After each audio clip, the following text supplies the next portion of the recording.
নমস্কাৰ বন্ধুসকল, মোৰ জ্ঞান পৰস্কাৰ চেনেললৈ আপোনালোকক সকলোকে স্বাগতম জনাইছোঁ। বন্ধুসকল, বৰ্তমান সময়ত আটাইতকৈ জনপ্ৰিয় খেলবিধ হ'ল পাবজি। আমি এতিয়া বৰ্তমান দেখা পাইছোঁ যে ইফালে যাওঁ সিফালে চেমনীয়াবিলাকে হওক বা ছাত্ৰসকলে হওক কেৱল পাবজি খেলাতে ব্যস্ত। বন্ধুসকল, জানেনে এই পাবজি খেলবিধে আমাৰ মন মগজুৰ কিমান ক্ৰিয়া কৰিব পাৰে? এই পাবজি খেলবিধক লৈ বৰ্তমান পিতৃ মাতৃসকলৰো মূৰৰ কামোৰণি হৈছে। বহুতো এনেকুৱা ল'ৰা ছোৱালী আছে যি ঘৰতে থাকে, মাক বাপেকে কামলৈ ওলাই যাব, তেওঁলোকে ফোনটো আনকি ৰিচিভ নকৰে, কাৰণ ফোনটো ৰিচিভ কৰিলেই পাবজি গেমটো বন্ধ হৈ যায়। মানে যদি আপুনি খেলি থাকে, সেই সময়ত যদি আপোনাৰ ফোন আহে, তেন্তে আপুনি সেই ফোনটো ৰিচিভ কৰিলে আপুনি খেলত হাৰি যাব পাৰে। সেইকাৰণে বহু ল'ৰা ছোৱালীয়ে এইটো ফোন ৰিচিভ নকৰে। তেওঁলোকে এইটো ভাবি নাচায় যে সেই ফোনটো কি হয়তো কাৰোবাৰ কাৰণে বৰ প্ৰয়োজনীয় ফোন। আপুনি ফোনটো ৰিচিভ নকৰিলে তাৰ পৰিৱৰ্তে আপোনাৰ পিতৃ মাতৃয়ে আপোনাৰ বাবে চিন্তা কৰিছে, কিবা হৈছে, কিহৰ কাৰণে বা ৰিচিভ কৰা নাই, তেনেকুৱা বহু প্ৰশ্ন উঠি যায়। গতিকে আহকচোন জানো আজি এই পাবজি খেলবিধৰ পৰা কি অসুবিধা বা কি সমস্যা উদ্ভৱ হ'ব পাৰে। চাই থাকক ভিডিঅ'টো। যদি ভাল লাগে আপোনালোকে লাইক কমেণ্ট কৰিব, লগতে ছাবস্ক্ৰাইবো কৰিব। আহক ভিডিঅ'টোলৈ আগবাঢ়ো। পাবজি প্লেয়াৰ আনন'ন বেটেলগ্ৰাউণ্ড, যি আজি সৰু ল'ৰা ছোৱালী তথা যুৱক যুৱতীসকলৰ মাজত কিদৰে বেয়া প্ৰভাৱ পেলাইছে। এই ভাৰ্চুৱেল খেলবিধ বৰ্তমান সন্তানৰ পিতৃ মাতৃসকলৰ বাবেও চিন্তাৰ কাৰণ হৈ পৰিছে। এফালে এই খেলৰ জনপ্ৰিয়তাই উচ্চ শিখৰ চুইছে, আনফালে এই খেলবিধক লৈ নানা বিতৰ্কৰো সৃষ্টি হৈছে।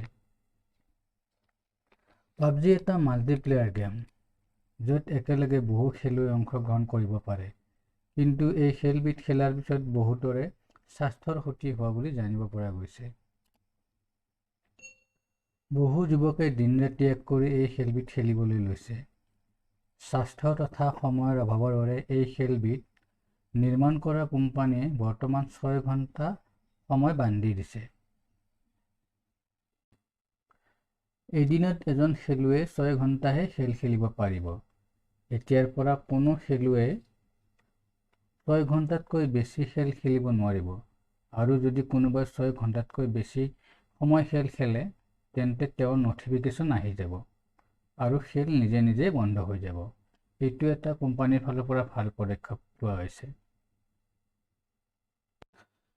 পাবজি খেলিলে কি লোকচান হ'ব পাৰে আপোনাৰ? তেন্তে শুনক কওঁ। যদি আপুনি পাবজি বহু দেৰিলৈকে খেলি থাকে, তেন্তে আপোনাৰ কনচেনট্ৰেশ্যন পাৱাৰ কমি যাব। বেছি সময় খেলি থাকিলে কনচেনট্ৰেশ্যন পাৱাৰ অটোমেটিকলি কমি যায়। 2 নম্বৰ, এগ্ৰেশ্যন মানে আক্ৰমণকতা। আজিকালি ল'ৰা ছোৱালীৰ মাজত খং লগাতকৈ বেছি বাঢ়ি গৈ আছে। এয়া এক পাবজি খেলৰ লক্ষণ। মানে পাবজি খেলতো এজনে আনজনক আক্ৰমণ কৰিব লাগে আৰু নিজে জীয়াই থাকিব লাগে। এনে মনোভাৱ বৰ্তমান বাস্তৱ জীৱনৰ ওপৰতো প্ৰভাৱ পৰিছে।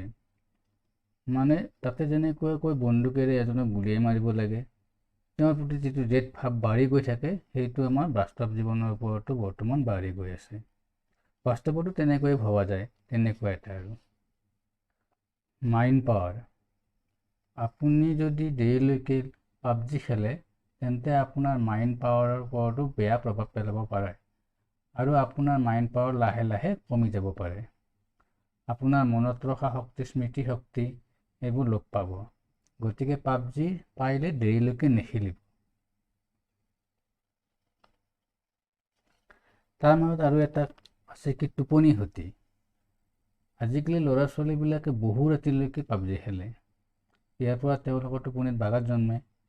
এজন মানুহে প্ৰতিদিনে 8 ঘণ্টা শুব লাগে, কিন্তু কিছুমান এনে ল'ৰা ছোৱালী আছে যি ৰাতি 2-3 বজালৈকে পাবজি খেলি থাকে আৰু ৰাতিপুৱা তেওঁলোকে উঠাওঁতে দেৰি হয়। এইটোতো জানা কথাই যে ৰাতি দেৰিকৈ শুলে ৰাতিপুৱা দেৰিকৈ উঠিব।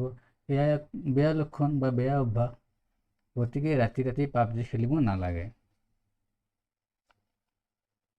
আৰু এটা কথা, পাবজি খেলাৰ পিছত চাব আপোনালোকৰ ল'ৰা ছোৱালীবিলাক খিংখিঙীয়া স্বভাৱৰ হৈ পৰে।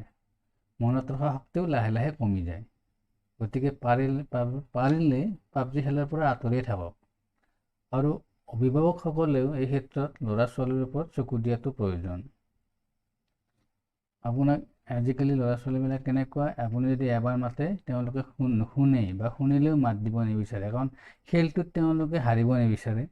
মেইনলি সেইটোৱে, যদি আপোনাৰ লগত কথা পাতি থাকে তেতিয়াও তেওঁলোকে খেলটোত হাৰি যায়, মানে কি কোনোবা এজনে তেওঁক গুলিয়াই দিব, সেইটো এটা তেওঁলোকৰ মনত ভয়। আৰু ফোনটোতো আৰু কথাটো ক'লোৱে যে ফোন আহিলেও তেওঁলোকে ফোন ৰিচিভ নকৰে। মই নিজেই পাইছোঁ, তেনেকুৱা অভিজ্ঞতা মোৰ নিজেই হৈছে। কাৰণ মই আলহী ল'ৰা এজনক ফোন মাৰি আছোঁ, 5টা ফোন মৰাৰ পিছত তেওঁ নধৰিলে। পিছত মই দেউতাক ফোন কৰিলোঁ, দেউতাকে মোক ক'লে মই ফোনটো পোৱাই নাই।